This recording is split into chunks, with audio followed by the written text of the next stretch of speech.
রাজ্যের মুখ্যমন্ত্রী মমতা বন্দ্যোপাধ্যায় 2019 থেকে এখনো পর্যন্ত একটা কথা বলে যাচ্ছেন, ক্যা ছি ছি, আমি এখানে কোনো রকম ভাবে সিএ করতে দেব না। গতকাল বলেছেন, আজকেও বলেছেন। আজকের বক্তব্য শোনাবো, পাশাপাশি শোনাবো কংগ্রেস এবং বিজেপি তারা পাল্টা কি দিয়েছেন, শুনুন। এটা হচ্ছে লোক দেখানো এবং লোক ঠকানো। এটার পেছনেই হচ্ছে এনআরসি। এটা হচ্ছে ওটা মাথা, এটা লেজু। সুতরাং আমরা দুটোই করতে দেবো না। তার আগে যেটা অধিকার ছিল, ডিএম দিত, ডিএম সার্ভে করে দিয়েই তো কোনো অসুবিধা ছিল না। ডিএম এর কাছ থেকে পাওয়ারটা কেড়ে নেওয়া হয়। মুখ্যমন্ত্রী ভয় দেখাচ্ছে মানুষকে, প্রত্যেকবারই ভয় দেখায়। আমি আশ্বস্ত করছি আপনাদের মাধ্যমে, এটা নাগরিকত্ব দেওয়ার আইন, এর মাধ্যমে কিছু মানুষ নাগরিকত্ব পাবে। কারো নাগরিকত্ব যাবে না, কারো রেশন কার্ড, আধার কার্ড কিচ্ছু হবে না। মুখ্যমন্ত্রী মিথ্যে কথা বলছে। 2021 সালে ভোট, নাগরিক আইন আর এনআরসি নিয়ে হয়ে গেল। আগে আবার সেই নাগরিক আইন আর এনআরসির রাজনীতি এই বাংলায় শুরু করার চেষ্টা হচ্ছে। আবার সাম্প্রদায়িক বিভাজনের রাজনীতি শুরু করার চেষ্টা করা হচ্ছে। এই রাজনীতি যত তীব্র হবে, তত মানুষের মূল সমস্যা থেকে চোখ নজর সরে যাবে।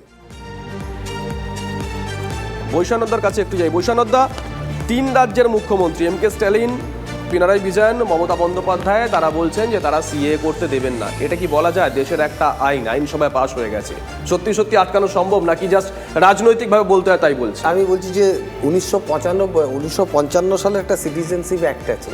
সেই সিটিজেনশিপ অ্যাক্টে আপনি দেখবেন যে ধর্মের ভিত্তিতে সেখানে কিন্তু কোনো প্রসঙ্গ নেই। আজকে সিটিজেনশিপ অ্যামেন্ডমেন্ট অ্যাক্ট, এটা হলো 2019-এ একটা অ্যাক্ট করলে, এটা যে একটা ইলেকশন জুমলা, এই জন্য আমরা বলছি যে একটা অ্যাক্ট করলে তার রুল ফ্রেম করতে 1 মাস থেকে 1.5 মাসের বেশি লাগার কথা নয়। সেখানে ঠিক 2019-এর সময় সিএ, আবার 2024 সাল পর্যন্ত সময় লাগলো। এটা অর্চনাদির কাছে যাবো, কিন্তু আমরা যেটা বলতে চাইছি, সংবিধানে তো বলা আছে 256 নম্বর অনুচ্ছেদে যে যেটা আইনসভায় প্রণীত একটি আইন, সংসদে প্রণীত আইন, সেটাকে যে কোনো রাজ্য মেনে নেবে, মানতে বাধ্য। এটা মানবে না। আপনি মমতা বন্দ্যোপাধ্যায় বলেছেন যে প্রাণ থাকতে মানবো না, কারণ যে লোকগুলো দেশের ভোটার, দেশের আধার কার্ড আছে, দেশের সরকার প্রধানমন্ত্রী যাদের ভোটে নির্বাচিত হলেন, তিনি তাদেরকে বলছেন তারা নাগরিক নয়, তাহলে তিনি তো প্রধানমন্ত্রী থাকতে পারেন না।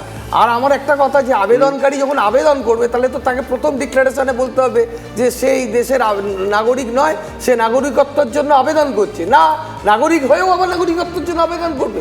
এটা কি হতে পারে? আমার মনে হয় এটা হওয়ার সম্ভাবনা। দুটো কথা বলছি। প্রথম কথা হচ্ছে, এটা আজকে আমাদের নয়, গত 20 বছর ধরে আমাদের পার্টির পরিষ্কার স্ট্যান্ড, বাংলাদেশ থেকে আসা প্রত্যেকজন উদ্বাস্তু হিন্দু মানুষকে বিনা শর্তে ভারতের নাগরিকত্ব দিতে হবে। এরা অনেকগুলো শর্ত চাপিয়েছে, সেই শর্তের বিনিময়ে এরা স্ক্রুটিনাইজ করে হয় দেবে অথবা দেবে না। আমরা চাই বিনা শর্তে দেওয়া হোক, এবং ভারতের যে এক্সিস্টিং আইন, সেই আইনে এটা দেওয়া সম্ভব। বহু মানুষকে এর আগে দেওয়া হয়েছে, ভবিষ্যতেও দেওয়া সম্ভব। এটা বেসিক্যালি যেটা করছে, এটা কোনো নাগরিকত্ব দেওয়ার আইন নয়, এরা চিহ্নিত করছে কারা উদ্বাস্তু, চিহ্নিত করছে ঘটি বাঙাল, এপার বাংলা ওপার বাংলা। একদিন যুব ভারতীর, ভাই আমি বেশি সুযোগ পাবো না, আমি সময়টা শেষ করিনি, কারণ সময় হাতে কম, আমি জাস্ট কথাটা শেষ করিনি, তারপর অবশ্যই তুমি বলো। যুব ভারতীর গ্যালারিতে ইস্টবেঙ্গল মোহনবাগান ফুটবল ম্যাচে এগুলো ছিল, যেটা ওরা সরকার করে দিচ্ছে। সরকারের চোখে এবার কে ভারতবর্ষের 100 বছরের বাসিন্দা, কে 40 বছরের বাসিন্দা, আমার প্রশ্নটা আলাদা ক্যাটাগরি তৈরি করছে। এবং প্রশ্নটাকে জিজ্ঞাসা করলাম, আপনাকেও জিজ্ঞাসা করছি, যেহেতু পিনারাই বিজয়নও বলেছেন আইনসভায় পাশ করা একটা আইন, সেটা কি আটকানো যায় বাস্তবে নাকি এটা রাজনৈতিক একটা কথা? দেখো শুভলি, দেখো এটাও তো ঘটনা, তোমার কথাটাকে আমি উড়িয়ে দিচ্ছি না, কিন্তু এটাও তো ঘটনা যে ধরো কংগ্রেস তো এমার্জেন্সিও পার্লামেন্টে পাশ করেই লাগু করেছিল, তারপরে তো বিজেপি ওটাকে মানে না, ওটাকে সমর্থন করেনি। সুতরাং পার্লামেন্টে তুমি তোমার সংখ্যার জোরে পাশ করিয়ে নিয়েছো বলে আমায় মানতে হবে, তা তো নয়। আমি যা শেষ করি, দ্বিতীয় কথা আমি তোমায় বলছি, এবার এর বিরুদ্ধে লড়াইটা কে করবে? তোমাকে যেটা একটা এক্সাম্পল দিই, মুকুটমণি অধিকারী, যিনি সিএ বিরোধী লড়াই মমতা বন্দ্যোপাধ্যায় রানাঘাটের সৈনিক, 1 মার্চ, আজকে আমরা দাঁড়িয়ে আছি 13ই মার্চে, 1 মার্চ, আজ থেকে 12 দিন আগে লিখেছেন, শান্তিপুর বিধানসভার 1 নম্বর কলোনিতে বিজেপি উদ্বাস্তু সেলের পক্ষ থেকে সিএ সমর্থনে পথসভা, জয় শ্রীরাম, ভারত মাতার জয়, 1 মার্চ। তারপরে চলে আসে 2রা মার্চ, পরের দিনের পোস্ট, কৃষ্ণনগরে বিজেপির বিজয় সংকল্প যাত্রাতে মাননীয় প্রধানমন্ত্রী নরেন্দ্র মোদীর উপস্থিতি, নদিয়া সহ সারা পশ্চিমবঙ্গ হবে গেরুয়াময়। 10 দিন আগে এই কথা লিখে আজকে লোকটা মমতা বন্দ্যোপাধ্যায়ের প্রার্থী। আমি সিএ নিয়ে বলতে চাইছি যে এক দেশ এক কানুন যদি হয়, তাহলে ত্রিপুরাতে যেসব ট্রাইবাল এরিয়াগুলো আছে সেখানে কেন ঘোষণা করা হলো যে সেখানে সিএ লাগু করা হবে না? 2 নম্বর কথা হচ্ছে যে আসাম অ্যাকর্ড নিয়ে কথাটা যেখান থেকে এটা এসছে, আমাদের কথা হচ্ছে এই যে শান্তনু ঠাকুর, যিনি এত লাফিয়েছেন সিএ নিয়ে, এবং বিজেপিও লাফিয়েছে ওনাকে নিয়ে, এই শান্তনু ঠাকুরের প্রপিতামহ প্রমথ রঞ্জন ঠাকুর হাঁসখালি থেকে কংগ্রেসের সিম্বলে উনি এমএলএ হয়েছিলেন। কংগ্রেসের সিম্বল এমএলএ হয়েছেন। তাহলে কি বলতে চাইছে যে শান্তনু ঠাকুরও উনি যে মন্ত্রী হয়েছেন, উনিও যে সাংসদ হয়েছেন, উনি ভারতের সিটিজেন নয়? তার মানে বাংলাদেশি একজন সিটিজেনকে বিজেপি ভারতবর্ষে এনে তাকে মন্ত্রী করে দিয়েছে, ভারতের পার্লামেন্টে একটা ল মেকার করে দিয়েছে। অর্চনা দি এবং আমি তৃণমূলকে নিয়ে বলছি, বৈষম্যতা এনপিআর আমি তর্কের খাতিরে ধরে নিলাম ভারতবর্ষের যে এই পশ্চিমবঙ্গ রাজ্য সবার প্রথমে ক্লিয়ার করেছে এনপিআর। এবং আমি কি বলবো?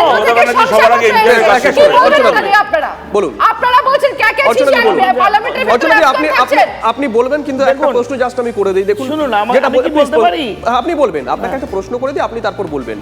শুরুতেই যেটা বললাম যে রাজনীতিতে ইস্যুটা অত্যন্ত গুরুত্বপূর্ণ। আজকে এক সপ্তাহ আগে আপনারা বা শতরূপরা বা সন্দীপারা প্রশ্ন তুলছিল, বৈষ্ণব দ্বারা উত্তর দিচ্ছিল সন্দেশখালী নিয়ে, টেটের দুর্নীতির অভিযোগ উঠেছে সেই অভিযোগ নিয়ে। আর আজকে আপনাদেরকে উত্তরদাতায় আমরা দেখছি, বিজেপিকে দেখছি।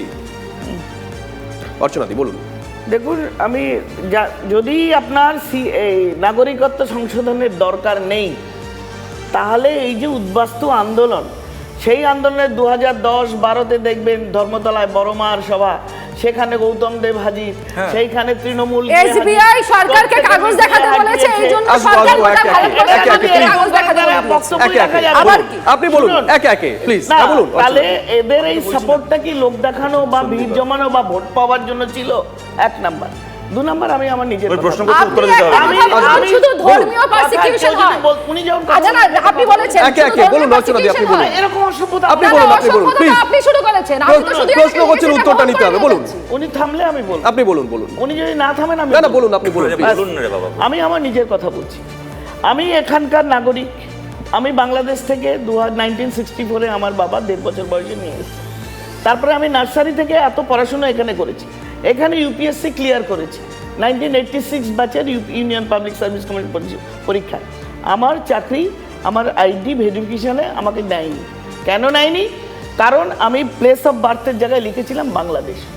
আমাকে কোনো অবস্থা 2 বছর 3 বছর আমাকে সিটিজেনশিপের জন্য বাংলা থেকে এসে এবারে দেশের মন্ত্রী হয়েছে, এরকম ঘটনা রয়েছে, এনাকে নাকি ইউপিএসসি চাকরি দেয়। আপনি কোয়ালিফাই করেননি। তারপরে সেই because I am married to Indian citizen, সেই জন্য আমি সিটিজেনশিপ কার্ড করে তারপরে আমাকে দেয়। আমার ভোটার কার্ড আছে, আমি ভোট দিই। আমার আধার কার্ড আছে, but Aadhaar in no case is not proof of citizenship. এই জিনিসটা যারা বোঝেন না তারা এই তর্ক করে যাবে। আচ্ছা শুভজিৎ, এবার উনি বলেছেন এবার সন্দীপ আমাকে এবার দিদি আপনি বলেছেন, এবার শেষ করুন, এবার বলুন। সিটিজেনশিপ এখানে উনি একটা প্রশ্ন করেছেন, এবার অসভ্যতা কে করছে? এবার কে করছে অসভ্যতা? অসভ্যতা কে করছে? আমি সময় দেবো এক এক করে প্লিজ। আমি দেবো অর্চনা দি, আমি আসবো আপনার কাছে, আমি আপনার কাছে আসবো, প্লিজ একটু সঙ্গে থাকুন, আসবো আপনার কাছে। আপনি ডকুমেন্টস দেখাচ্ছেন, ক্যামেরা দেখাবো আমি। প্রথম যে প্রশ্নটা করেছেন যে কেন গৌতম দেব গেছিলেন বা অন্যরা গেছিলেন বড় মার সভায়, তার কারণটা হচ্ছে আরে বাবা আধার কার্ডের পেছনটা দেখুন। যাবো আধার কখনো নাগরিকত্ব প্রমাণ করে না। আচ্ছা ভেরি গুড। আমি ভোট দিই, সেটা নাগরিকত্ব আরে প্রমাণ দূর, করে এক কথা না। জ্ঞান করে যাচ্ছে। সতেরো আরে অসভ্যতা হচ্ছে এটা। আসবো অসভ্যতা হচ্ছে। এবার এক এক করে আসবো। আর ক্ল্যারিফাই করতে হলে বলতে দিতে হবে, যা বলেছে। সতেরো বলুন প্লিজ, প্লিজ এক এক করে। সতেরো অর্চনা দি প্লিজ। না না না না না, এরকম ভাবে ডিবেট চলতে পারে না, একটু সময় দিতে হবে। এটাকে অসভ্যতা বলে, আপনি বলবেন, এটাকে অসভ্যতা বলে, এটাকে অসভ্যতা বলে, এটাকে অসভ্যতা বলে। দিদি আপনি বলবেন প্লিজ।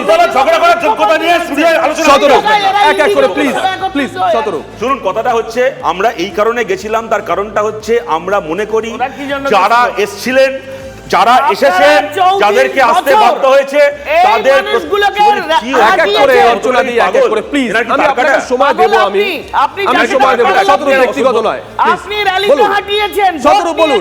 34 বছর লড়েছেন নাগরিকত্ব। সতেরো বলুন আপনি। আর আজকে বিজেপি সরকার নাগরিকত্ব দিয়েছে, আপনার বাজানো হচ্ছে।